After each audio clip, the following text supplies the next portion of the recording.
Welcome to another episode of Women's Wellness That Works. I'm Essential Ann, and my purpose is to inspire, empower, and guide women to their self-awareness so that they can be responsible for their health, happiness, and well-being.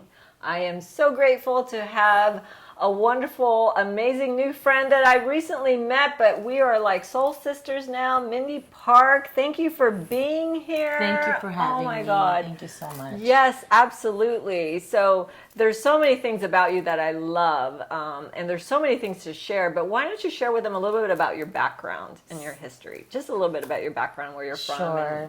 My name is Mindy. I'm Korean.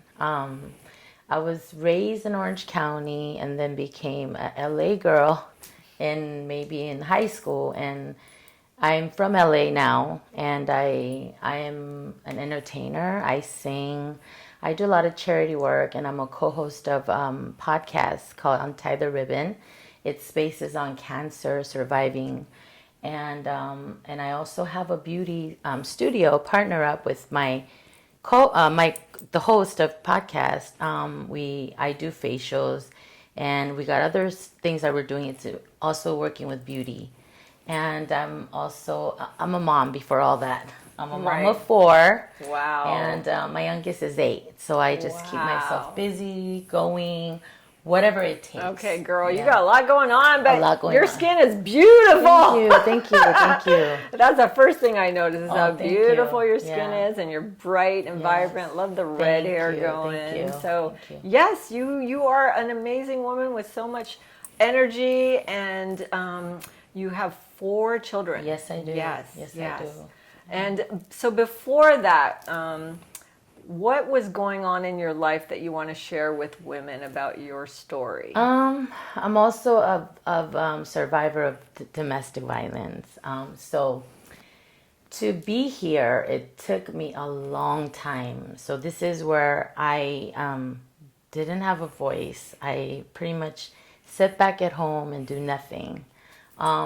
Rather, just being a mom, I was really not doing anything. And my passion is being active, being out there, doing things. And I don't know, I could say I chose that way. I stepped back and be a good woman, be a good wife, be a good mom. And at the end of the day, it just fighting that whole, that emotional abuse, it just was too much. And so one day I snapped out of it. I woke up and I try to find everything that I've lost before. And it took me a very long time to be here. And that's what I was doing before this. And, just finding my own balance and finding my time of being a mom and doing things that I would like to do, which, being active. And so I got myself into charity work. I went back to singing. I went back to modeling. I went back to, but yet I've never lost. Of course, we can't never not be a mom. Right. So my kids are skaters. So I put my roller skate on and started skating. So we have a foundation now called Eagle Rock Skate Chicks. These are women that are 40 and up. We meet every Wednesday. Oh, wow. And we skate, and DJ comes out and lights come out, and we just make, it's out of the recreational park, and we turn into a little rink, and all the women comes out and skate. And that's a wonderful thing, because that's part of your self-care too. Yes, definitely. Getting women out there, exercising, skating, connecting with other women, which is where we connected. We actually connected at a women's network empowerment group. Yes. And so that's what's amazing. So I want to go back to what you shared in the beginning about your story as being a survivor of domestic violence, which is really, this is going to impact, and you're going to share this with millions and millions of women who are experiencing what you've experienced. What would you share with a woman who is experiencing that right now? Well, there's a light. When you're experiencing that, you're pretty much in a dark place, and you don't know how to get out of it. And all you do is strive for that one hand to say, hey, here, get up. And most of the time, we're so shamed, and it feels like this is our fault, and there's no you don't share that, so nobody really knows. And that was my case. Nobody knew I even had any issues and depression or anything, because I had to wake up in the morning, still put that face on, still put that smile on, and say, come on, let's go, we got to do this with the kids, we got to. And but I was dead. I was dead inside, and I didn't know how to cope with any of that. And it's one thing going through that, and then another thing when you have to pretend you're not going through it because you have little ones. Mommy, I need this, mommy, I need that, and you just disclose everything within yourself, and you have to be there but you're like really dying inside. So there is a light at the tunnel, out of the tunnel. You just have to reach out and ask for help. It could be anybody. It could be how I did it was I just snapped out of it one day, and I said, I have to live. I can, because prior to that, my life I was very active. I was singing, I was dancing, I was modeling. I was a businesswoman. I had a preschool for 20 years, so my life was always up and go, and kids, always. But it was a point where I didn't even want to get up in the morning, and it's so much let down where emotionally, verbally, that touches more than physically. And it's like, you constantly hearing, you can't do that, you're ugly, you're this and you're that, and because you're confident, you don't believe in it, but there's a moment that you're like, oh my God, maybe I might be that. I might be that. And you start to believe it because it's somebody that you love and you trust is telling you that. So I just really had to snap out of it. I got involved with church. And one day I kneeled and I said, you know what? I put everything in your hands, God. Just do something with it. And please just get me out of this hole. I don't know how to deal with it anymore. And my daughter, she's 8 now, but I had her really late. So, I wanted to teach her something. I want her to be a very strong woman. And, ever since she started talking, I've always taught her, go look in yourself in the mirror. And she'll tell you even now, she'll say, I'm beautiful, I'm strong, and I could do anything. And that's powerful. Very, powerful affirmations that since she was 2. Oh, that's wonderful. And that you instill that in her because of your experience, because you definitely don't want her to go through what you went through. And so, I mean, looking at you, you would never guess or think that you went through this terrible, terrible experience. And so how many years do you think that was? You know what? I think now that I'm accepting it and I could actually look back. Before, I wouldn't even dare to look back because it hurt and made me feel this small. But now I look back, I feel like almost half of my life it was that. And then you go into another relationship and it was that. And then you start to believe that it's you. But now when everything is put away and I'm living this life, it's a life. And I think about it, and I think now I'm accepting and say, it's not me. It was just that I give in so easily, I forgive so easily, and I learn how to close my eyes, and I think that's why they're repeatedly happening without you knowing it. Right. You're supposed to love the one that loves you. Yes. You're supposed to be the responsible woman that stays home and takes care, take care of everybody, and so you just accept that. And I think for me, it's been major 2 relationship. I pretty much, and it was like back and forth, and now that I look back, like I said, I wasn't able to look back. I didn't even want to look back. Right. I survived it. I lived it. Now I'm good. But now I could actually look back and say, hey, where did it go wrong? And that's some of the things I want to ask you is what lessons did you learn through this experience? What have you learned about yourself? When you see a red flag, you gotta run. No, really? It really was, because I think we're so, we're blind. We as women, we love so hard, I think, and then there's, after the love, and then the kids come and there's no way out, and you're accepting it and you're accepting it, and when it's enough, and you gotta go, and it's a lot easier to said and done, but you have to do it. Like for me, like I said, my daughter was just like, she didn't understand why people are nice. And I was like, oh, wait a minute. Wow. This is it. Like, Yes. I gotta go. So that's what I Yes. did. And, it like I said, I see people from like back in the days, and they're like, oh my God, I see you're so alive now and you're vibrant. I'm like, well, how was I before?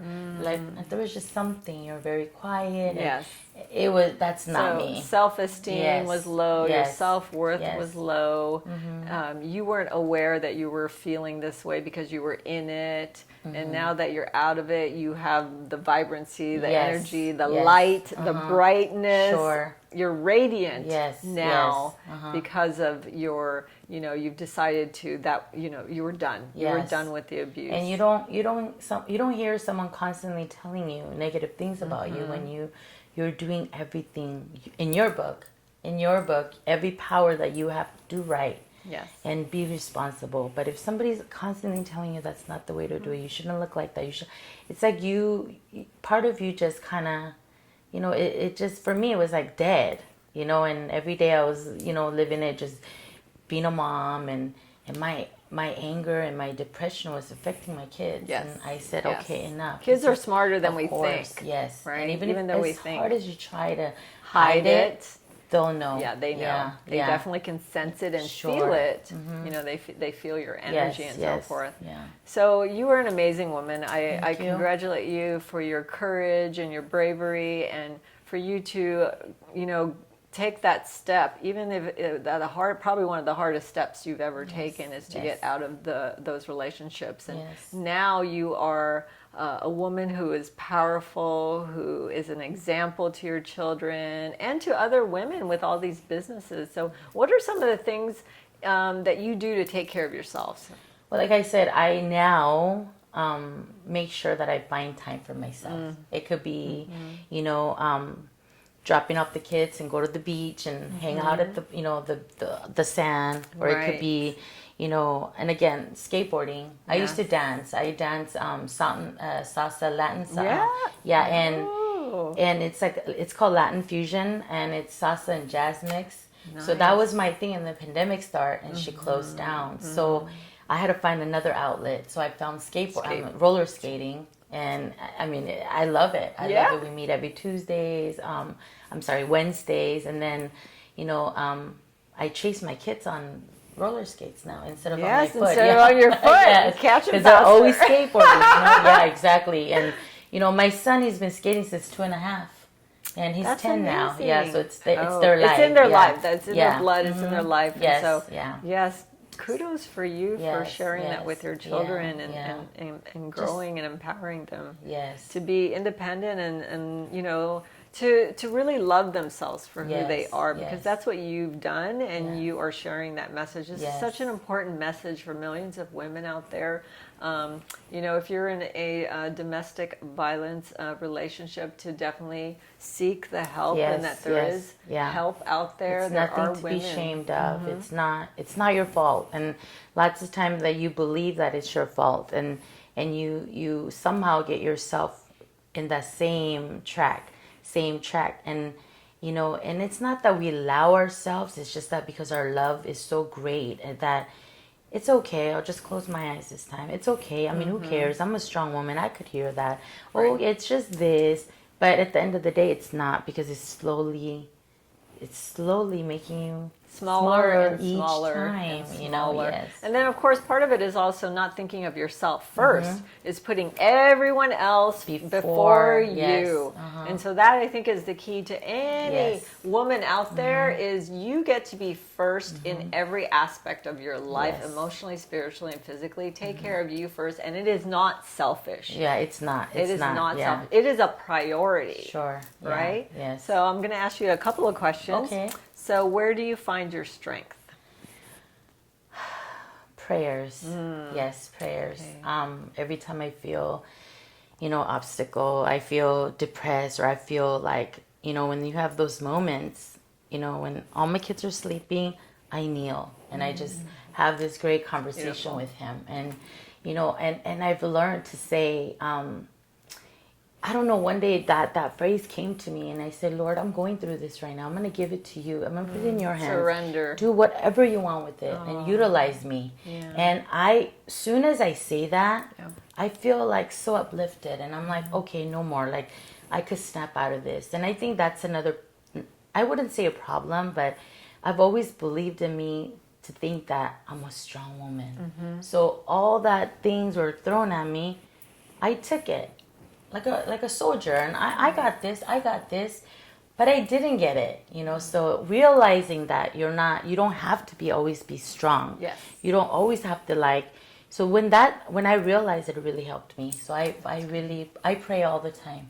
So beauty is, it's a choice. It's a choice. Right. I believe either you choose to be beautiful, or you choose to be ugly. I don't like to say that word ugly, but either, you choose to be, confident, strong, and fiercely beautiful. Then you choose to be unsure, uncertain, and just ugly, being negative. So I believe beauty is really what you choose to be. Age is? Ooh, that's harsh. Age is nothing but a number. Yes.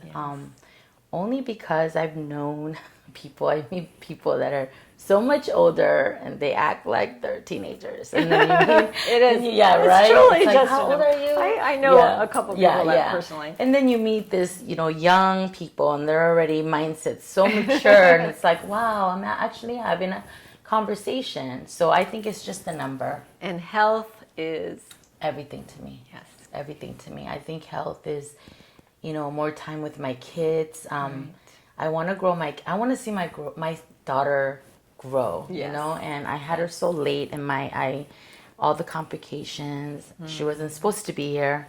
And I think I owe that to her. Yeah. And also to, I think once you're healthy, you get chances in life that you can make it, So I think health is everything to me. Being a woman is? Oh, being a woman is a beautiful thing.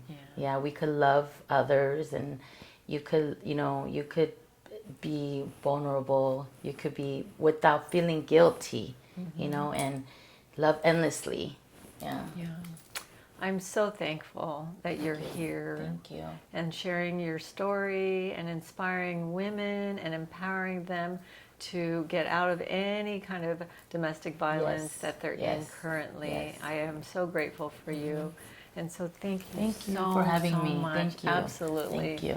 So women, ladies, men, anyone out there who is experiencing domestic violence, just know that you are not alone, that there are people out there that can support you and help you, like Mindy.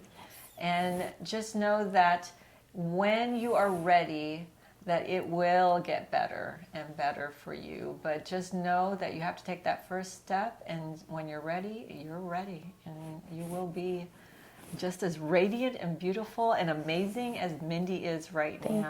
Thank you. So if any of this resonates with you, please share this video with all the people that you know.